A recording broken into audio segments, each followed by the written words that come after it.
Hi, I'm not sure when this will get put onto my channel, but it's the 1st of January today, so Happy New Year. And it's the perfect time to do my January wrap-up. Another time I will do my books of the year, but I've not quite worked out yet which is my favourite book of the year. I need to do a little bit of thinking, but that video will come on at some point as well. So December, what did I read in December? I read 1, 2, 3, 4, 5, 6, 7. I read 8 books, which for me isn't too bad. It's sort of pretty normal. And I started off with a Netgalley book, When We Were Birds. And this was set in Trinidad and Tobago. And it's about 2 outsiders who are connected to the dead. You've got Ejide, whose ancestors are responsible for the passage of the city's soul to the afterlife, and Darwin, who's the son of a devout Rastafarian mother who goes to work in the cemetery because that's the only job he can get. And it's the story of these 2 people coming together and the connection with death that they both have.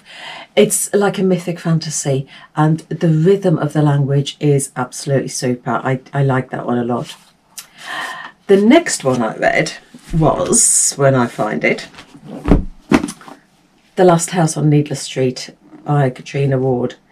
And this is a very difficult one to talk about because everything you say is going to give us a spoiler away.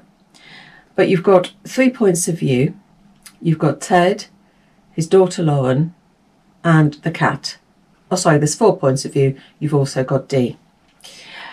And it's a story of secrets. It's a story of a murder. It's a story of a stolen child, a story of revenge, and the secrets that bind everything together. And I can't say anything about it because everything I say will give a secret away. The ending's dark. The reveal is dark. Some people class it as a horror. I say it's more a thriller, and there's almost a gothic vibe there. I can't say it was really my sort of book, but it was all right. The next one was, when I turned the page over, The Thursday Murder Club by Richard Osman. I don't normally go for celebrity authors, and I think after I've read this one, maybe I can see why I didn't.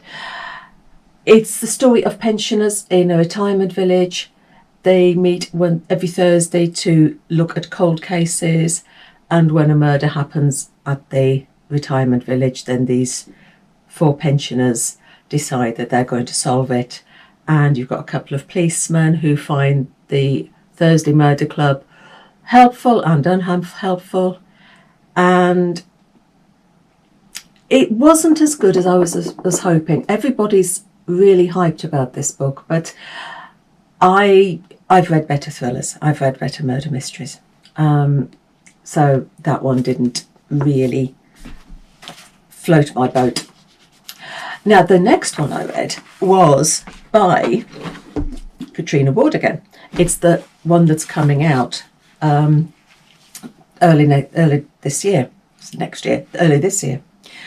And it's called Sundial, and I found it so much better than Needless Street.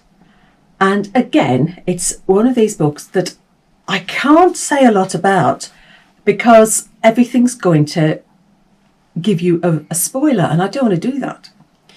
You've got Rob, who's got 2 daughters, Callie and Annie, and you've got her now, and you've got her back when she was a lot younger.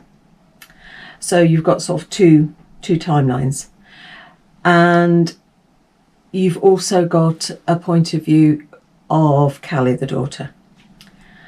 And Callie and Rob go on a road trip back to Sundial, where Rob was brought up, her childhood home.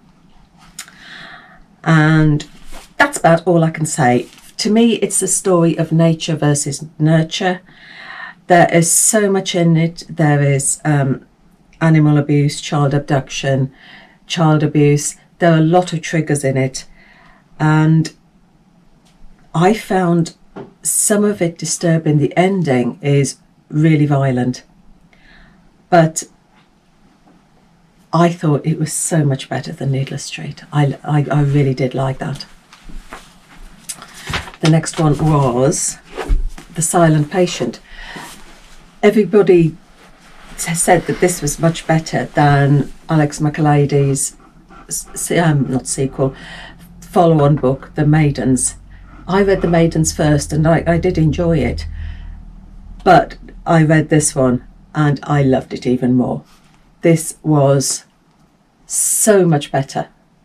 You've got a real psychological thriller here. You've got Alicia, who has killed her husband and hasn't spoken a word since the murder. And you've got Theo, who joins the institution where she's being held, because he thinks that he is the person to unlock her voice, her speech, her secrets. And you've got her diaries, you've got Theo's point of view in the book, and wow, absolutely wow. I was blown away by this one. Such a good book. And yes, I can see why people preferred this one to The Maidens. I did. I liked The Maidens, I enjoyed it, but this, well, it just, the twist, wow. I'm not telling you what it is, you have to read it yourself. The next one was another thriller, and it was Nikki French's Until It's Over. I pick up Nikki French every now and again, and some books I find hits and some I find misses. And for me, this was disappointing. I didn't really enjoy this one. I've read some of the others, which are absolutely amazing, but this one just didn't do it for me. You've got the story of Astrid, who's a cycle courier, who is the connection between two murders. She finds her neighbour murdered, her neighbour gets murdered, and then when she goes to pick up a package from a house, the person that she's picking it up from is murdered. So she is the coincidental link between two murders. And the first half of the book is her point of view, and the second half of the book is the killer's point of view. So halfway through the book we find out who the killer is, and we see the whole story again from the perspective of the killer. And I just thought, well, I know who did it now, so why do I need to carry on reading? That was just me. People have got different opinions about books. That's, we're only human. It'd be a very boring world if we all loved the same books and all hated the same books. But this one didn't really do anything for me. And what else is that? The next one was a Netgalley that comes out in March.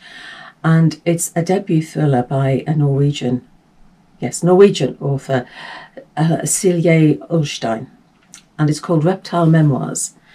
And you've got two timelines. You've got Liv and you've got Mariam. Liv is a girl who's got secrets. She's in a house share and they decide to buy a python. And it is a very disturbing relationship that she's got with this python, and triggers again for animal abuse, because you've got the feeding when she feeds the python. If you're into animals, it is a disturbing read. You've got Mariam, whose daughter goes missing, and then you've got the policeman Rowe, who is dealing with the case of the missing child, and he becomes obsessed with this case.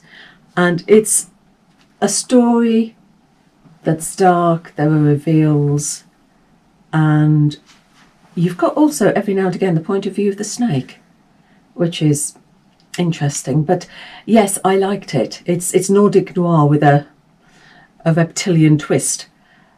I didn't see all the reveals coming. Some I guess, but some I didn't. And I didn't find there was a likeable character in there, but it was it was a page turner. I like that one. And my final book of December was The Starless Sea by Erin Morgenstern. And this was my 5-star read of December. This is my book for December. And I absolutely loved it. I loved the way that all the stories were interwoven.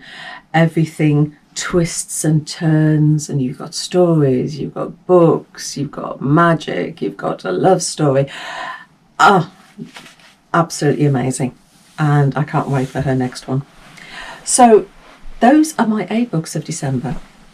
Let's see what I do in January and February, March. Let's see what I can read this year and see how many amazing books I can pick up in 2022. So happy reading, and I'll catch you later. So bye.